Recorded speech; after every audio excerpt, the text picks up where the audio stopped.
오늘 하나님께서 우리에게 주시는 말씀은 창세기 1장 1절입니다. 다시 돌아왔어요. 창세기 1장 1절입니다.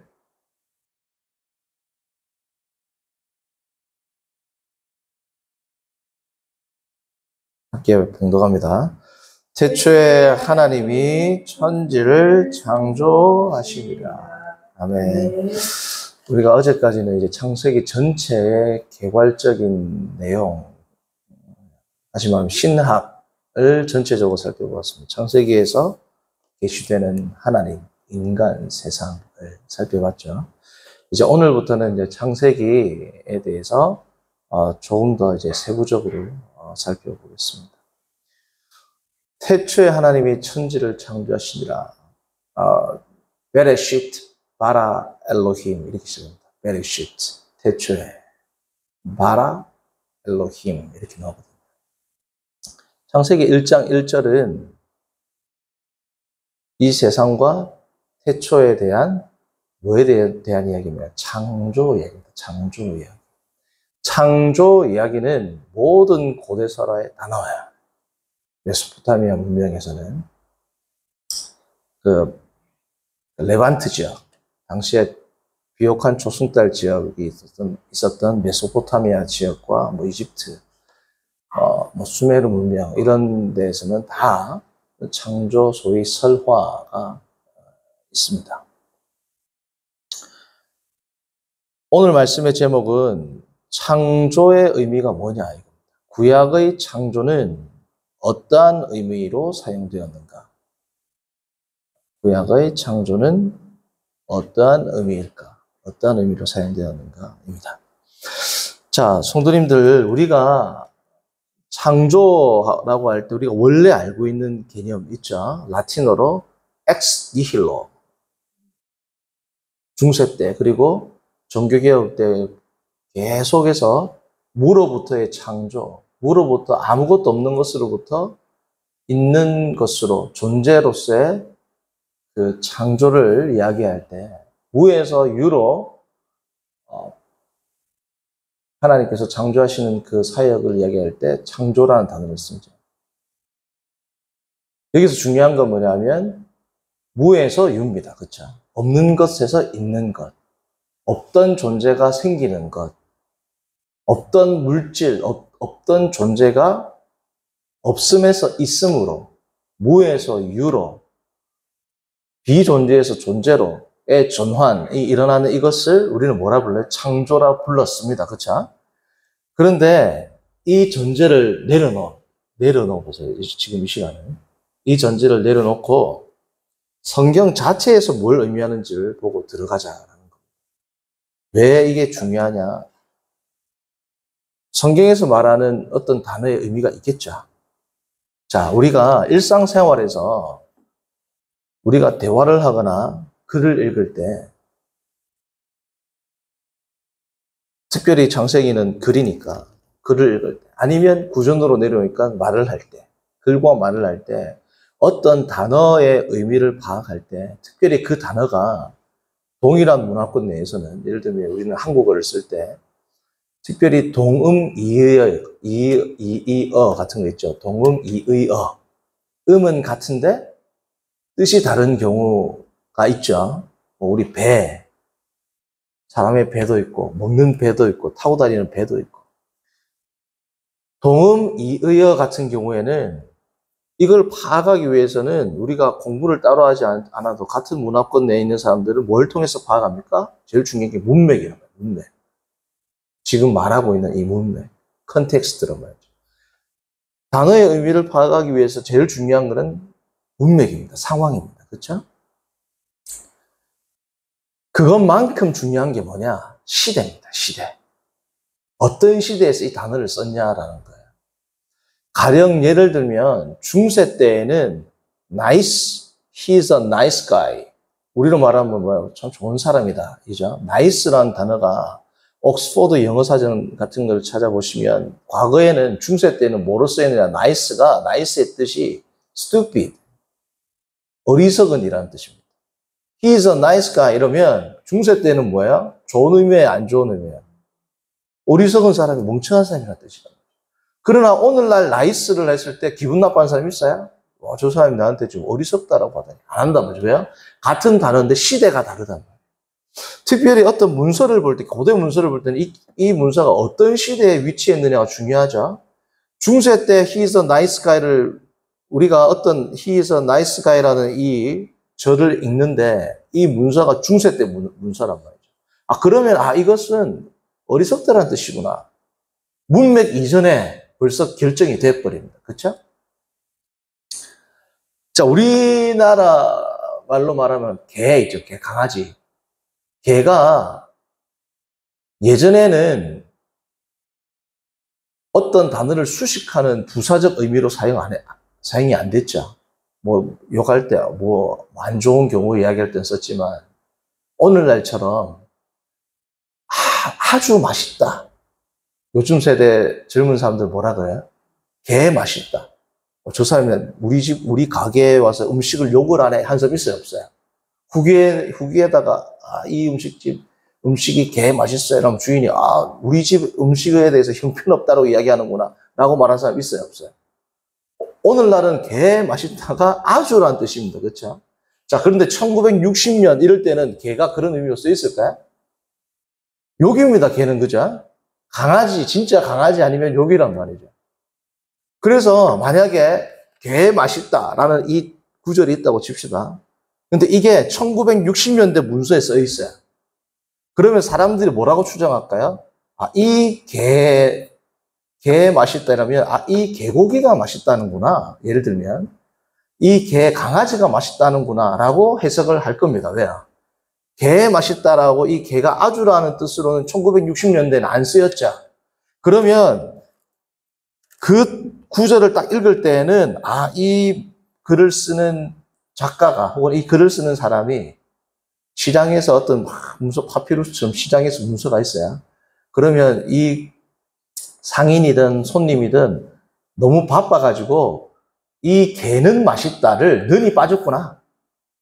개 맛있다가 아주라는 뜻이 될 수가 없어요. 왜냐면 1960년이기 때문에. 개 맛있다라는 말은 개는 맛있다, 개가 맛있다, 혹은 개고기가 맛있다. 뒤에 개는이나 개가 빠졌구나. 그런 게 이제 히브리어나 헬라어를 볼 때 사본을 연구하는 사람들이 이 단어는 여기에 빠졌구나 이렇게 추정하는 방법입니다. 지금 이런 메커니즘으로 한다는 거죠.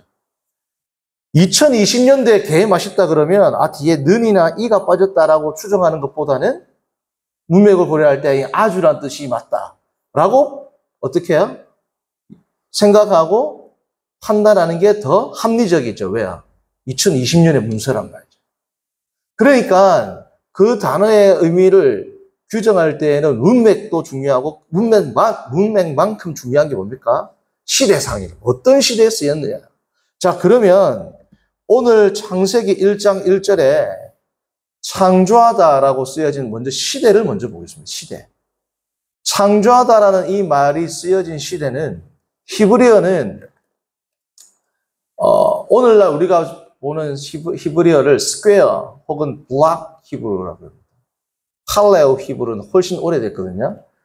오늘 성경에 쓰였던 블락 히브리, 그러니까 블락이 뭐야? 이게 네모 정방형의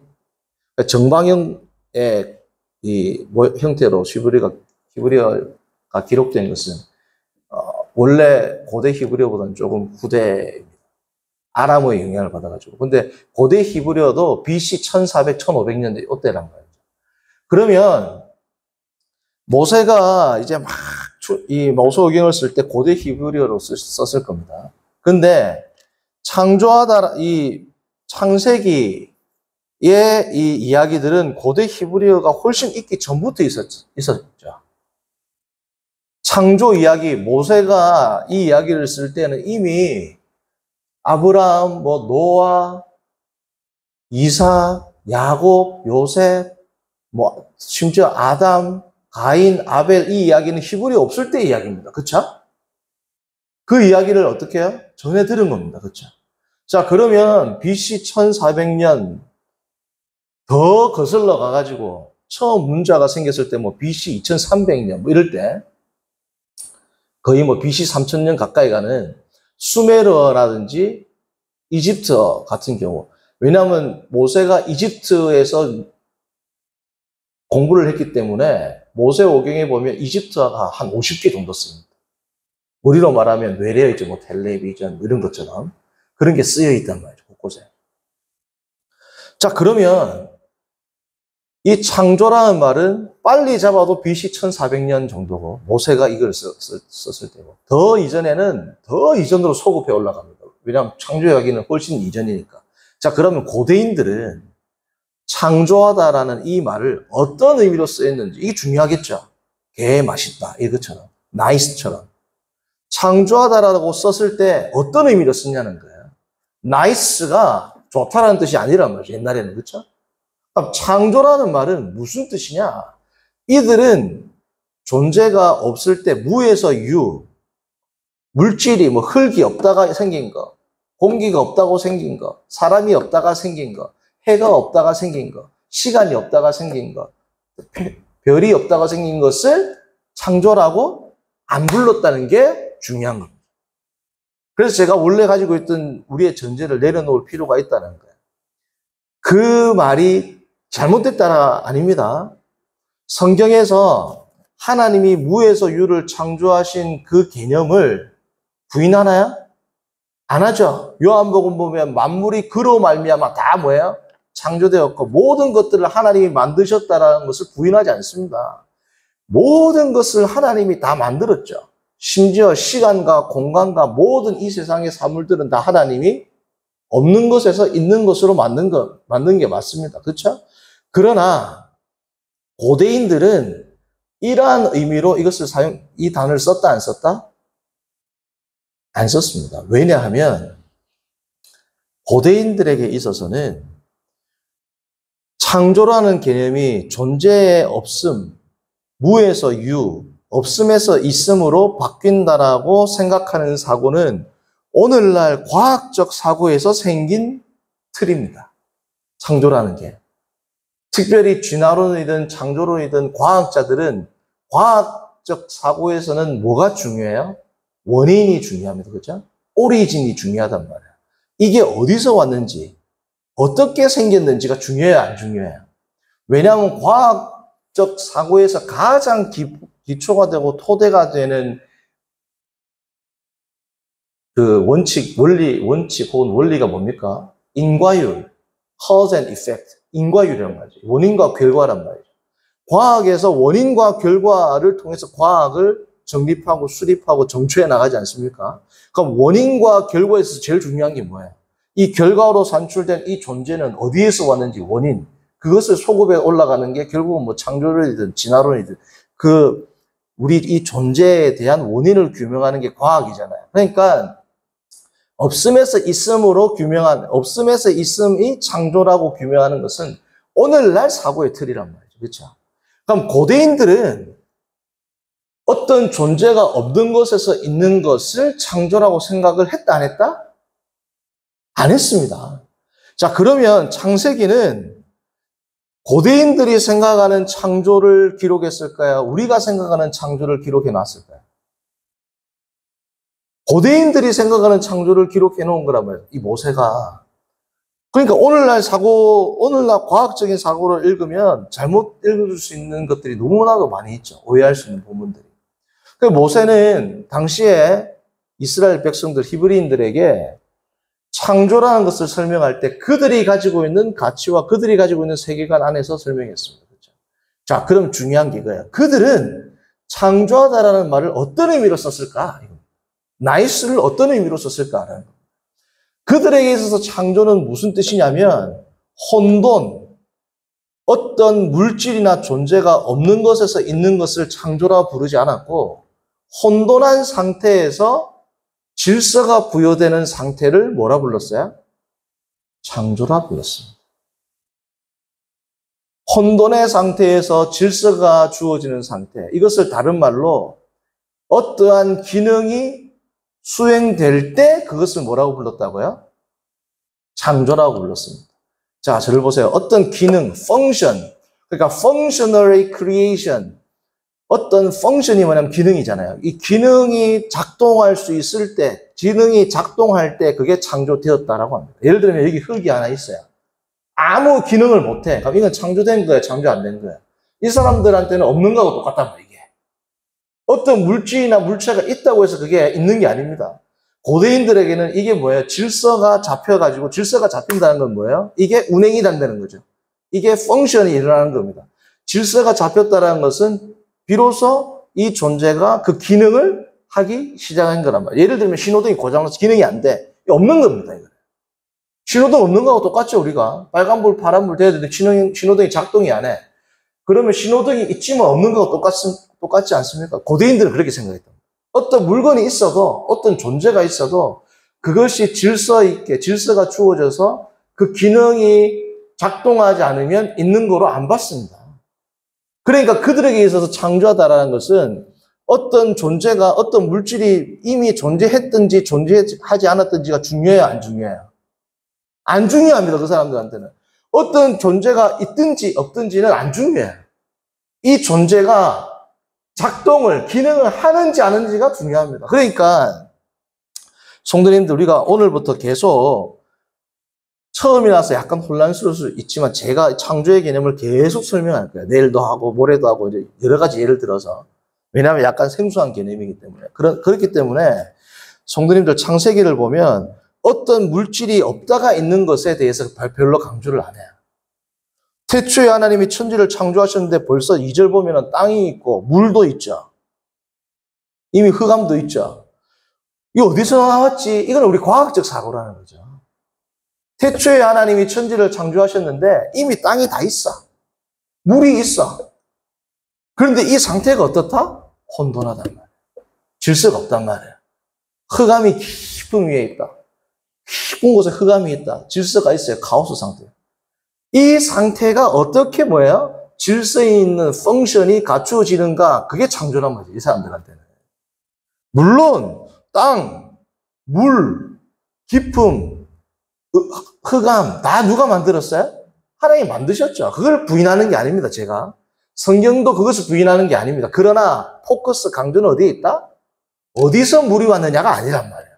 이 물이 어떻게 질서 있게 작동하느냐. 그게 이제 둘째 날부터 나오잖아요. 궁창 위의 물과 궁창 아래의 물과 뭐 이렇게 쫙 나뉘죠.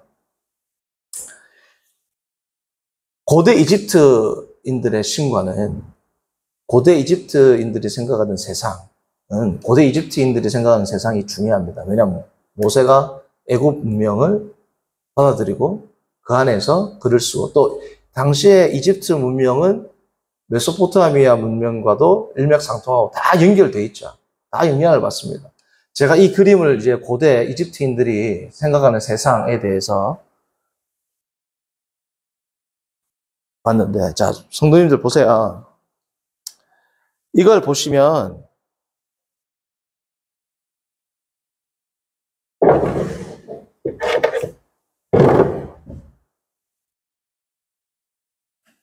자, 이들이 생각하는 세상은 뭐냐면 여기에 이렇게 한 엄청나게 큰 여자가 있죠. 여인. 이렇게 보이죠? 아치형으로. 여인이잖아. 그죠? 이렇게 보면 여인이 있습니다. 이게 뭐냐면 하늘신입니다. 하늘신. 하늘 여신이에요. 그래서 이 하늘 여신의 하늘에 뭐가 있어요? 별이 다 붙어 있습니다. 그래서 궁창을 보면 우리가 창세기 뭐 나중에 다룰 수도 있지만 하늘에 있는 별이 하늘에 우리로 말하면 뭐예요? 조명같이 형광등처럼 붙어 있는 것. 그게 별이 이 여인의 몸에 다 붙어 있잖아요. 하늘에 붙어 있다 생각을 합니다. 고대인들이 생각할 때 별이 어떻게 생겼지? 어디서 왔지가 중요한 게 아니라 이미 그냥 별에 있는 거야. 그쵸? 이 여신은 어디서 나왔지? 어떻게 별이 생겼지 중요한 게 아닙니다. 그냥 별이 이 여신의 몸에 깃들여 있어요. 하늘신, 여기가 땅신이거든요. 하늘신이고 땅신, 이 땅과 하늘을, 이 공간을 하늘과 땅이 붙으면 안 되잖아요. 떨어져 있어야 되잖아요.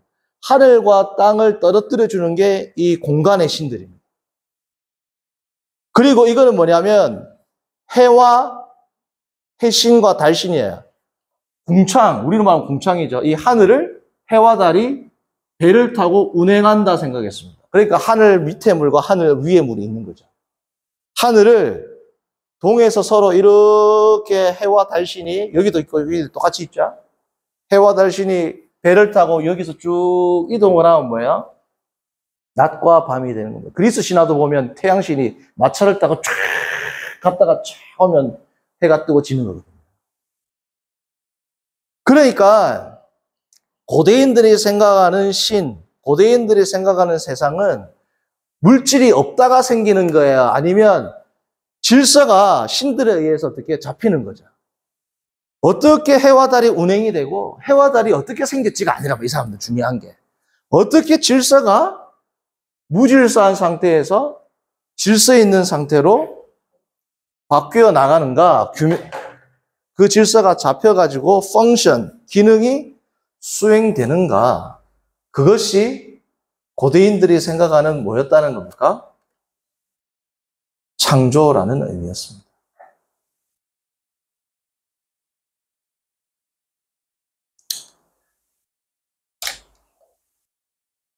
오늘은 시간이 새벽 기도가 너무 길면 안 되니까 여기까지 하고 시간을 봐서 내일 화요일을 뭐 하느냐. 자, 오늘은 지금 창조하다가 당시의 시대, 성경이 쓰여져 있는 시대에서 어떻게 쓰이는지가 맞죠? 중요한 개념이 뭐라고요? 없음에서 있음이 아니고 하우스에서 코스모스, 디스오더에서 오더, 그죠? non-function에서 function, 이렇게 바뀌는 기능이 주어지는 것, 질서가 주어지는 것을 그들은 뭐로 생각했다? 창조되었다라는 건 뭐예요? 질서가 부여되었다. 기능이 생겼다는 거예요. 예를 들어서 해가 있어요. 아무 기능이 없어. 창조 안 된 겁니다. 있어도 창조 안 된 겁니다. 이들에게 있어서. 그래서 하나님께서 이 모든 것들을 어떻게 질서를 잡아서 어떻게 해서 하나님께서 이게 운행되게 하시는지, 그게 그들이 생각하는 그들의 신들을 통해서 창조되었다라고 할 때 그들의 가치고 사고였다는 겁니다. 어떤 물질이나 어떤 존재가 없다가 있는 것이 창조라는 개념은 과학적 사고를 하는 오늘날의 사고입니다. 아니면 2000년 전 사고까지도 될 수 있겠죠. 그러나 구약시대의 사고는 그런 사고가 아니었단 말이에요. 철학이 어느 정도 최초로 시작되면서부터 근원에 대한 엘레아 학파, 이오니아 학파와 같은 철학의 시초를 탈레스라고 하잖아요. 그럴 때, 그때 만물의 근원에 대한 이야기가 나오죠. 구약은 훨씬 전의 일이고, 더더군다나 창조 이야기는 더 오래된 이야기입니다. 그때의 세계관에서는 창조는 그러한 의미가 아니었다. 그럼 내일은 뭐냐? 성경에서는 어떻게 쓰이냐 이겁니다. 자, 우리가 이야기할 때도 시대 중요하다고 그랬죠? 나이스. 어떻게 쓰이는지, 어느 시대에. 그리고 시대만큼 중요한 게 뭐라 그랬어요? 문맥이죠. 배가 아프다. 오늘 내 너무 배가 아픈데? 라고 했을 때 사람들이 먹는 배가 아프다 생각하는 사람 없죠? 문맥입니다. 그렇죠? 그러면 내일은 뭐 하느냐? 문맥입니다. 성경의 문맥. 성경 속에서는 창조하다라는 단어가 어떤 문맥에서 쓰이는지를 보면 알 수 있겠죠. 오늘 살펴보았던 시대와 내일 살펴볼 문맥이 어떻게 떨어지는지 아니면 다른지 성도님들과 함께 살펴볼 겁니다. 그래서 성경에서 말하는 창조가 지금 제가 말씀드린 이런 의미가 맞는지 아닌지 한번 같이 성도님들도 확인하는 방식으로 내일 성경 구절 몇몇 구절을 찾으면서 함께 살펴보도록 하겠습니다. 오늘은 창조에 대한 새로운 의미를 알았어요. 이 시간 같이 기도하기를 바랍니다. 오늘은 약간 성경 공부처럼 됐죠. 그러나 설교는 공부도 항상 포함되어 있는 겁니다. 오늘 이제 기도할 때는 뭘 기도하시느냐?